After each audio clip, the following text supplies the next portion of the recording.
ഇനി എന്റെ gym trainer എങ്ങാനും കാണുന്നുണ്ടെങ്കിൽ നീ ഈ വീഡിയോ സ്കിപ്പ് അടിച്ചു വെക്കും. So welcome to my variety sweet സീറ്റിന്റെ FT ചെന്നൈ വെർഷൻ. ഇവിടെ വന്നപ്പോഴത്തേനും ആന്ധ്ര എന്നുള്ള കുറച്ച് സ്വീറ്റ്സ് കിട്ടിയിട്ടുണ്ട്. അതാണ് ഞാൻ ഫസ്റ്റ് ട്രൈ ഔട്ട് ചെയ്തത്. ഈ കഴിക്കുന്നത് ആന്ധ്രയിലെ നെയ്ബോളിയാണ്. ഇതിന് അകത്ത് ആക്ച്വലി ഒരു ഫില്ലിംഗ് ഉണ്ട്.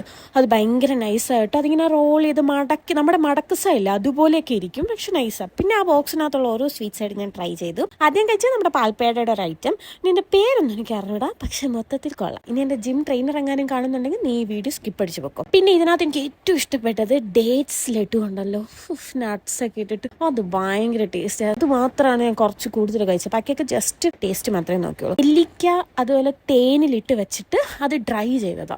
അടിപൊളി സാധനം കിട്ടി. ഇത് ഞാൻ എന്തായാലും വീട്ടിലോട്ട് മേടിക്കും. പിന്നെ ഇത് സമോസ. അത് കഴിഞ്ഞിട്ട് സ്വീറ്റ്സ് തീർന്നുപോയി. അപ്പം നമ്മൾ പുറത്തു പോയി മേടിച്ച് ഇത് ഇവിടുത്തെ കൊഴുക്കട്ടയാണേ, പക്ഷെ അതിനകത്തുള്ള ഫില്ലിങ്സ് ഒക്കെ സ്വീറ്റ്സ് ആണ്. ഭയങ്കര നൈസ് ആയിട്ടുണ്ടായിരുന്നത്. അത് കഴിഞ്ഞിട്ട് പിന്നെ മുറുക്ക്. പിന്നെ ഇത് ആ ബോക്സിനകത്ത് തന്നെ ഉണ്ടായിരുന്നായിരുന്നു ഒരു പാൽപ്പേട. അത് കൂടുതൽ വല്ല മിൽക്ക് പൗഡറിന്റെ ടേസ്റ്റ് ആണ്. വായിലിട്ടാൽ ഇങ്ങനെ അലിഞ്ഞു പോകും. അതാണ് ഞാൻ ഈ ആക്ഷൻ കാണിക്കുന്നത്. പിന്നെ അതിന്റെ കൂടെ ഉണ്ടായിരുന്നത് ആസ് യൂഷ്വൽ ഡേറ്റ്സ് ലഡു. അതെനിക്ക് ഭയങ്കര ഇഷ്ടപ്പെട്ടു. കിടിലം നട്ട്സ് ഒക്കെ റിച്ച് ആയിട്ടുള്ള അടിപൊളി സാധനമായിരുന്നേ. എല്ലാം ഞാൻ കുറച്ച് ടേസ്റ്റ് മാത്രമേ നോക്കിയുള്ളൂ. പിന്നെ അലുവ ഉണ്ടായിരുന്നു. അത് മാംഗോ അലുവയായിരുന്നു. ഭയങ്കര ചൂയായിരുന്നു. മൊത്തത്തിൽ അടിപൊളിയായിരുന്നു. അപ്പം അത്രേ ഉള്ളൂ. ഇനി ബാക്കി പിന്നെ ബൈ.